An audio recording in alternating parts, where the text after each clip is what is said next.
was chosen. It takes a certain type of person, not perfect, but a certain type of person. We work to implement community safety and transform justice to ensure freedom from violence. People deserve to change their lives. It's a matter of transformation. We out there saving lives and changing people's direction, man, it's great.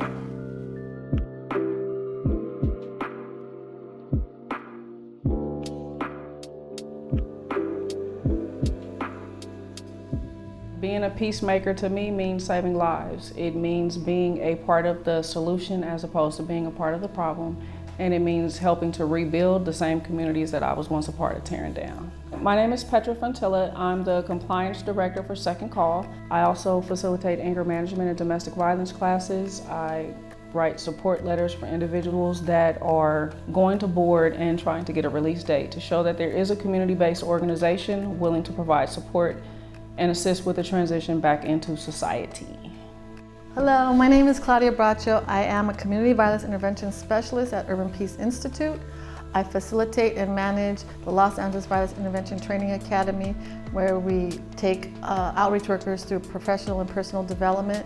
I've done direct service with gang intervention work for over 26 years on the west side of Los Angeles, providing resources and assistance to individuals and their families that are involved with gangs. Hey girl! Hi, good to see you too. Always. Have a seat, have a seat, have a seat. Yes, ma'am. What's going on? You good? I'm great. How are you?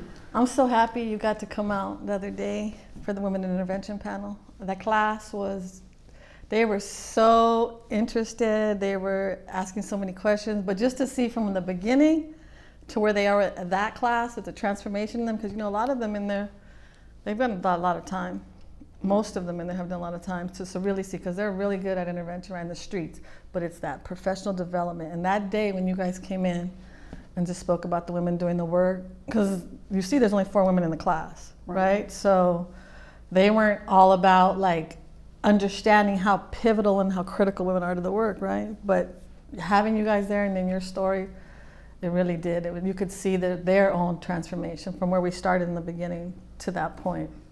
So I'm like so glad you were able to make it out. I know it hasn't been as easy for you to come out, but that conversation, that discussion, that presentation was really on point. Yeah, even though it's not easy for me to get out, I'm always happy when I can, because it is important for them to see the women doing the work, from us being incarcerated, being formerly, in gangs, and coming out to show the positive transformation that we've made from the people that we used to be to the people that we're trying to be, and them being able to see firsthand that transformation. I think it helps them realize that they are on the right path. And then to then transcend it to the population that they're working with, right? Because that's that population, that's that reentry population, that's like, for me in my experience in this work, it's been like the hardest hit, right? Because they've been institutionalized. So they're going through all of the survival stuff that they had to learn in prison just to be able to survive, right? All of the things that out in the streets, they don't equate. Right? Respect in prison is different than respect out in the streets, right? So to relearn stuff and have that transition, we all know that's a process. That does not even happen within, I'm even saying like a 3-year period. That's constantly transforming your life from being in the system, being under authority, being treated the way they are in prison. Like that, who should ever even have to go through that? Solitary confinement, like that psychological damage that it does, and then to come back out, integrate in society, and then, most of them in the class, they were part of that system, and now they're out here doing the work, but still going through those like traumas of being in prison. And I think that the hardest part to overcome is that trauma part. So one of the things that I learned about doing my prison sentence is like CDC did not rehabilitate me. It taught me how to be a better criminal in a confined space, because the same things I was doing that sent me to prison, I was able to do while I was in prison, and then I was able to manipulate some of the staff into contributing to the dysfunction and keeping it going while I was inside. I literally had to make a conscious decision to make a positive transformation for myself, understanding that if I did not, that was either going to be me for the rest of my life, or when I got released from prison, I was going to go back to that old behavior that sent me to prison in the first place and I was either going to end up in an early grave or end up with a life sentence. So I made the conscious decision to want to be better, to want to do something different, which is another reason why I'm grateful for the academy, because coming to that academy, it allowed me to be me, but then taught me how to be me on a more professional level, to where it just made it easier for me to get out and do the work and allow my mess to be the message, to show that that positive transformation can be made if that's something that I personally want to do. And then I have to understand everybody's not ready for it. Right. They're not. So it's meeting people where they are as opposed to where I think they should be, and extending those resources that are now available, because the things that are available now were not available before I went to prison. Because had they been, I probably wouldn't have went. But with things like the academy and the training and the intervention and just the resources that are now available, it gives us another opportunity, one, to be ourselves, and with us being that on a professional level, being able to take that back to the community to show that this is who I used to be, but this is who I am now. And who you can become, right? Like in terms of, like you're saying, we didn't have those resources set up before, but now to be like that net of support. Like I remember when I first started doing case management, right? So like I already had I had established a lot of license to operate LTO in the community, right? And it was one of the guys that was incarcerated when he was 16 years old. He'd done like 22 years, right? So he's coming out and they're like, okay, this is your real test. Like, let's see how you're gonna do your assessment. Like, you're gonna figure out the care plan for him. Let's see. So he comes in, he's a big old dude, like huge, right? He's big, he's got like a scowl, got a deep old voice. I'm like, he's 6 foot something. I'm like 5'2", right? 5'4" with heels or whatever, right? So he comes in, and he comes in with his father, because he hadn't really been cruising around the world without somebody there, because he was institutionalized, like so young. So he comes in, and I just saw, like, he wouldn't look at me the whole time. So I'm like, there's politics right in prison. So I'm like, is it because I'm brown, because I'm a woman? He hasn't been around women. Like, he just wouldn't look at me the whole time. And his father was there quietly sitting. And so I'm telling you, he's a big dude. Like, but I'm like, I know the heart, right? I know he comes from this community. I know that he has that solid background, because I already had like previous kind of background now before he came in, Right. But of course, that was going to be difficult for him to do. Like, I'm asking questions of him. So I'm like, let me not do this. Let me kind of make him kind of break that like scowl. So I knew that I had to like meet him where he was at. So when he told me what his birthday was, I'm like, oh, you're a youngster. So right when I said youngster, right, that like just like, oh, okay, she knows the program, she knows what it is, and he just broke with a smile. And then I see him come back 2 weeks later, walks in the door, like he had a boombox on his shoulder, because he was still back in the 80s, because that's when he went in. But he had a boombox, and he was like, Claudia, like 2 weeks later, like he softened, but you're coming straight from prison, how hardened you are, how hard it makes your heart, because you have no other way to be. But I think being able to like program with us, right? Like as interventionists, and understanding that world and understanding that population, and really trying to like get them to unveil their traumas, right? So that we can then approach it and then refer them out where they need to be. But also, you already know, like they don't always connect as easily with an outside therapist. So like the one-on-ones that we did with them was just starting to open that up and allow them that. And then, okay, where do we start? Where is it that you need, right? You need that anger management.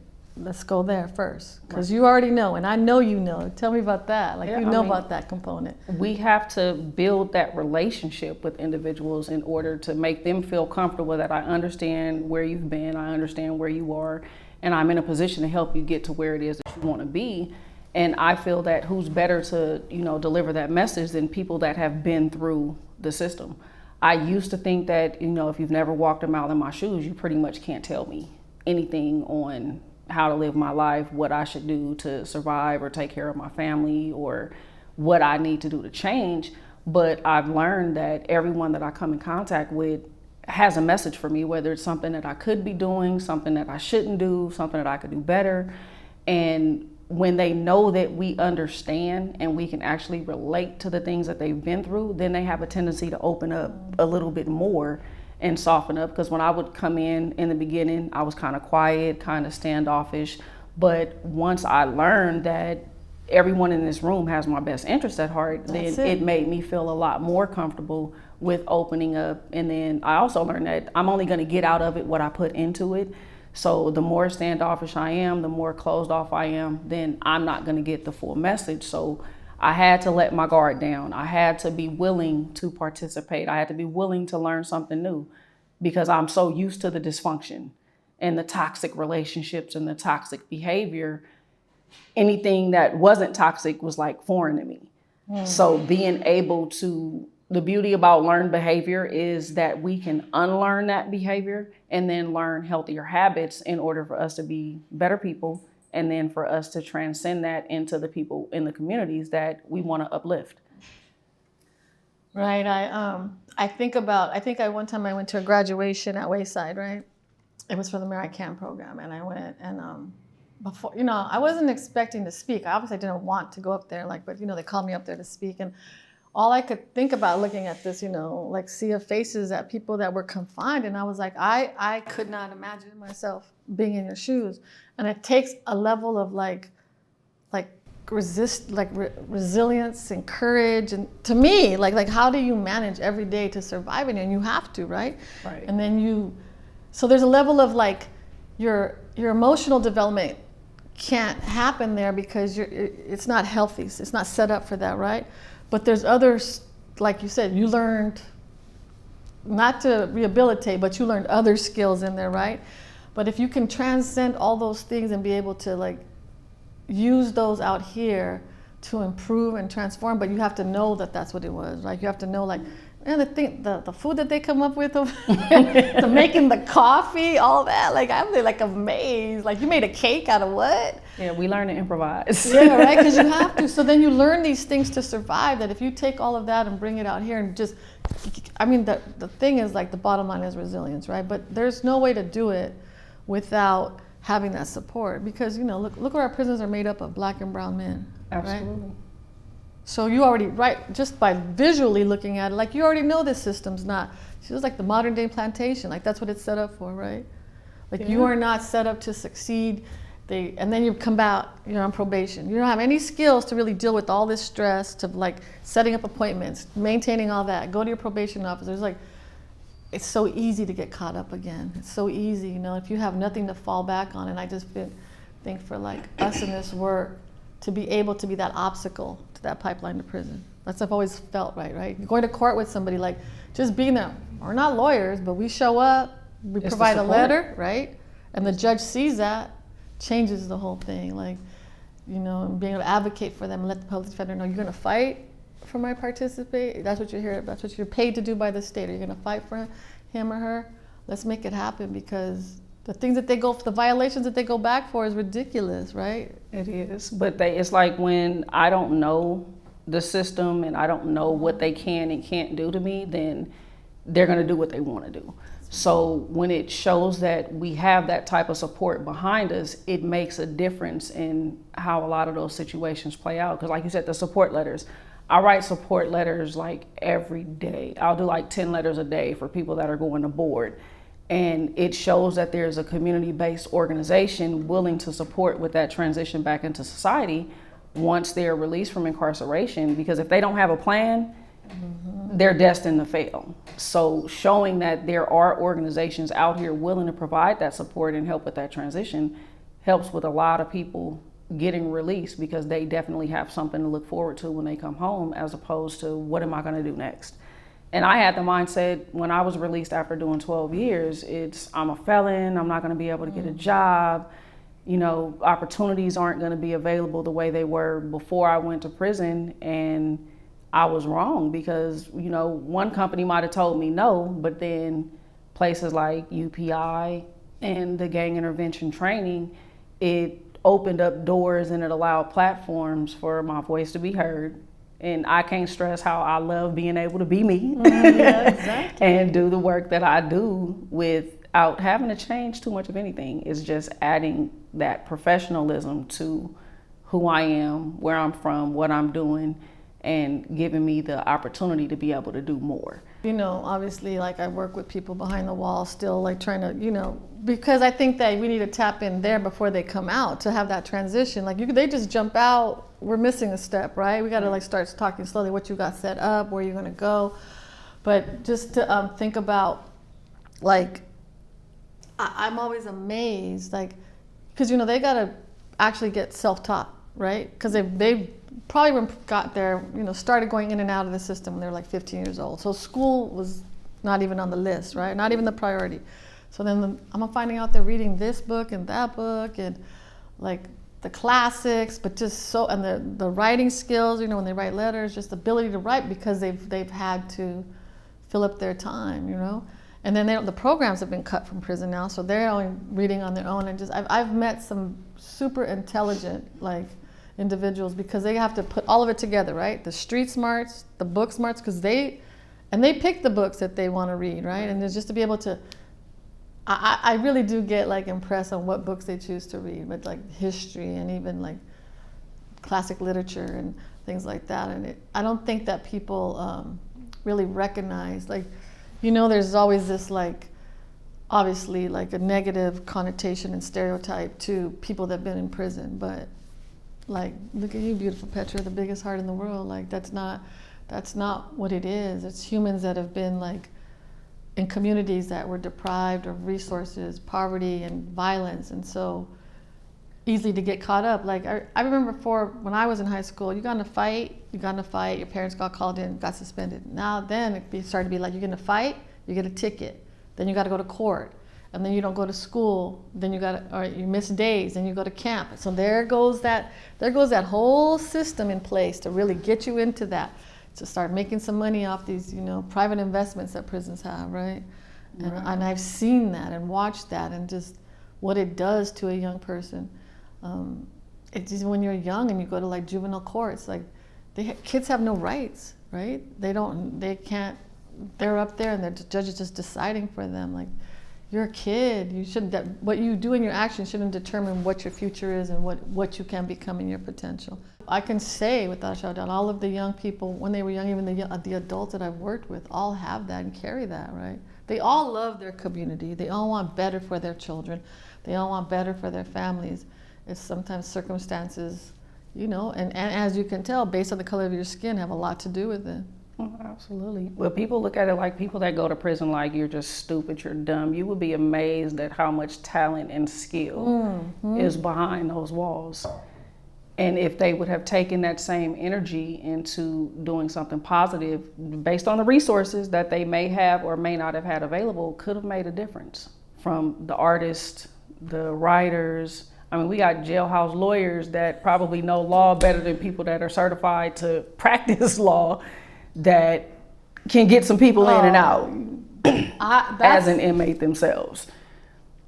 And like, even when I was on probation and I would check in with my federal probation officer, and she found it hard to believe that the things that were in the file on her desk that described some of the things that I've done, it's like, it's hard to believe that this file is the exact same person that's sitting in front of me. And I had to explain to her that file are mistakes that I've made based on some choices that I felt, you know, was the only choice that I had in order for me to survive out here in, you know, the community. I played the hand that I was dealt. Those are mistakes that I've made, but that does not define my character and who I am. I'm pretty sure it's like people in your office that have made mistakes. Maybe they just didn't get caught. I got caught. And for me, honestly, you know, people look at prison as a negative thing. Going to prison saved me from myself. So I turned that negative into a positive for me, because had I not gone to prison, I probably would have died early. I didn't think that I would live to see 25. I'll be 49 next week. And I think that I made it this far partly because of me going to prison and me having the realization that, okay, this is not what I want for the rest of my life. So I have no choice but to do something different. So sometimes, you know, opportunities and circumstances will give people a different choice and show them that, okay, if I keep doing what I'm doing, this is going to be the end result. If I want something different, then I need to do something different. And that's one of the things that the Academy provides. So with the community violence intervention, it allows us to do something different and puts us in a position to rebuild some of the same communities that a lot of us were once a part of tearing down. And I think that's the more important thing about it, is being our own resources, us providing those things for the community, and people in the community are more receptive to individuals that have been down that walk that are now doing something different. So it's like, okay, if Petra can do it, I can do it too. That's right. So that message has to be put out there. They have to see that change. It's like, okay, well, I remember her when she was robbing banks and gang banging and Not you. doing all of that. And yeah, me, I did that. I'm a changed man. But then to see the person that I was then to the person that I am now I'm all about promoting peace. Now I'm all about saving lives. And I don't just hold those resources to my community and, you know, the people that I'm used to and the people that I'm comfortable with. I find myself extending resources and providing that service for people well outside my community, even people that I have allowed society to deem as my so-called enemies. You know what I'm saying? So, and then it's funny because once they realize that I'm the person that's talking to their probation officer or their parole officer, I'm the person that has to send a report to the courts because we're doing anger management and domestic violence, and I'm the other person, you know, the person that's on the other end of the phone advocating for and trying to help them stay out of jail. So then when they get ready to complete the program and I share a part of my story, and it's like, you're from where? And you did what? And it's kind of hard to believe that I fought as hard as I did to help them try to stay out of the system and choose, you know, healthier habits. And it's like, if it was 20 years ago, we probably would have been going at it. We would have been fighting and whatever else may have come with it. But now here it is, I'm the person that literally helped you stay out of jail. I'm the person that literally helped you get your kids back. And it didn't matter where you were from. It didn't matter where I was from. It's all about saving lives, doing the work, and trying to heal and be better. So now, because I'm able to put, you know, past personal feelings and emotions to the side based off of whatever, you know, the streets may have taught me back in the day, putting that to the side today and seeing you reunited with your kids is more important than whatever we were fighting about 20 years ago. Exactly. You know, so then it's like, so if I can extend that to you, I'm gonna need you to go extend that to someone else. So not everybody wants peace, not everybody wants the love, not everybody wants, you know, the healthy relationships. But if we can get one person to see something different, and then that one person extends that to someone else and someone else, then eventually we're gonna have healthier and better communities. I mean, just imagine, like, when we think of like the word transformation, right? We're even thinking about that. Like, if prison had that as their philosophy, like transformation, right? Not rehabilitation, but transformation. Right. How that, just the idea to creep in there and to follow that, how much of a change it would be. Not condemning people, right? Okay, we're not saying that there are not people there that don't deserve to be there. The crimes are committed or whatever that is. Right. But do people deserve to change their lives? Can they change their lives? Well, we can, and they can if it's a matter of transformation. But that transformation is definitely possible. I'm living proof. That's true. Living Cheers to proof that that transformation is possible. I've done it.